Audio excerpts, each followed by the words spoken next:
Satpur police station येथे पोलिसांकरिता जीवन संजीवनी प्रशिक्षण।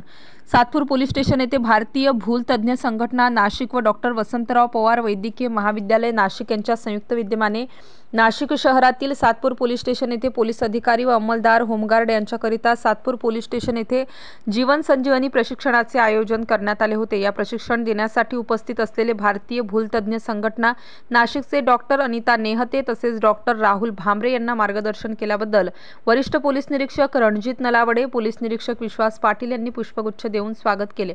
या प्रशिक्षणामध्ये आपत्कालीन परिस्थितीत व्यक्ती अत्यवस्थ झाल्यास तातडीने त्याच ठिकाणी प्राथमिक उपचार देणे शक्य असलेल्या उपचाराबाबत प्रात्यक्षिक प्रशिक्षण देण्यात आले। प्रशिक्षणाचा उद्देश प्रत्येक नागरिक जीवन रक्षक असा आहे। उपस्थित तज्ञ डॉक्टरांनी याबाबतीत शास्त्रशुद्ध व प्रात्यक्षिकाद्वारे प्रशिक्षण देऊन मार्गदर्शन केले। तसेच आयुष्यात भावनेपेक्षा कर्तव्य मोठे असते याचे महत्त्व विशद केले।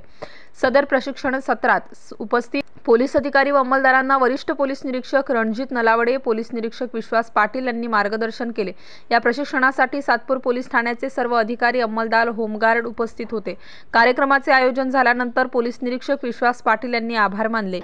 जे मानवी जीवन व एखाद्या मानवाला आपत्ती त्याच्यावरती आली तर त्याला फर्स्ट एड उपचार काय केला पाहिजे आणि तो दवाखान्यापर्यंत आपण कसा न्यायचा, तोपर्यंत आपण काय कृती केली पाहिजे जेणेकरून त्याचा जीव वाचेल आणि त्याला दवाखान्यात गेल्यावरती त्याचा हार्ट पुढच्या ट्रीटमेंटसाठी त्याला सपोर्ट करेल आणि त्या पुढच्या ट्रीटमेंट ते घेईल। पण जर हार्टच डेड असेल, ब्रेनच डेड झालेला असेल, हार्ट काम करत नसेल तर हॉस्पिटलला आपण लवकर नेऊन देखील त्याच्यावर उपचार करता येत नाही, कारण ब्लड सेल्स त्याचं म्हणणं आहे की ते मरतात आणि ते ऍक्टिव्हेट लवकर होत नाही, मग ब्रेन डेड घोषित केलं जातं।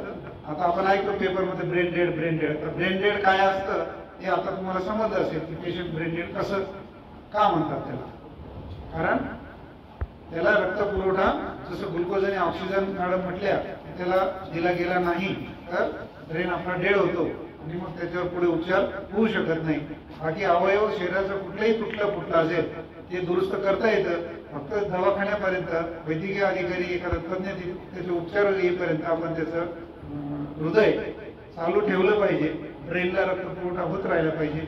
एवढं काम आपण जर केलं आणि आपल्या आयुष्यात जर असा प्रसंग आला, कुणाच्याही घरात असेल, नोकरीच्या ठिकाणी असेल किंवा या रस्त्याने येता जाताना असेल, कुठेही असेल, तर आपण आपलं कितीही अर्जंट काम असलं तर ते टाकायचं बाजूला आणि ते पडलेलं आहे तिथे थांबून आणि हे काम तुम्ही कराल आणि त्याचा जीव वाचवाल, हे मी अशी ग्वाही देऊ शकतो डॉक्टर टीमला की आमचे आता जे सेशन त्यांनी ऐकलं म्हणजे त्यांनी प्रॅक्टिकल केलं हे नक्कीच त्यासाठी काम करतील आणि आपलं जे ध्येय आहे ते पूर्तीकडे ध्येयपूर्ती होईल आणि एखाद्याचा जीव असल्याचं आपल्याला समाधान मानसिक पण होईल आणि आपल्याला तो अभिमान पण राहील की माझ्या एका कृतीमुळे की डॉक्टरने मला जे नॉलेज दिलं होतं त्याचा मी उपयोग केला आणि एखाद्याचा जीव वाचवला आणि ते आपल्याला उदाहरण आपण नंतर आपण उरलेलं आपल्या आयुष्यामध्ये सांगू शकतो, इतरांना शेअर करू शकतो, ते बी प्रेरणा घेतील आणि ते पण तुमच्याकडून शिकतील की कसं असतं, आम्हालाही शिकवा। असं हे जर वाढत गेले, चेन वाढत गेली, एकमेकाला तुम्ही शिकवत गेले तर आपला प्रत्येक नागरिक जर याच्यामध्ये त्याला ही ट्रिक्स माहीत झाली तर तो त्याच्या घरामध्ये शेजारी पाजारी बिल्डिंगमध्ये रस्त्यावर त्याचा जीव वाचू शकतो। हे नक्कीच ही मोठी साखळी निर्माण होईल आणि आपण एखाद्या मानवाचा जीव वाचू शकू यामध्ये काही शंका नाही। मी आभारी आहे doctor team sir, Patil sir आणि वाकसोरे मॅडम, आपण वेळात वेळ काढून इथे आलात आणि आम्हाला हे बहुमूल्य मार्गदर्शन केलं त्याबद्दल मी सातपूर पोलीस स्टेशन आणि नाशिक शहर पोलीस आयुक्तालयातर्फे आपले खूप खूप आभार मानतो। हे सेशन संपलं असं। स्टार न्यूज साठी सिद्धार्थ लोखंडे, नाशिक।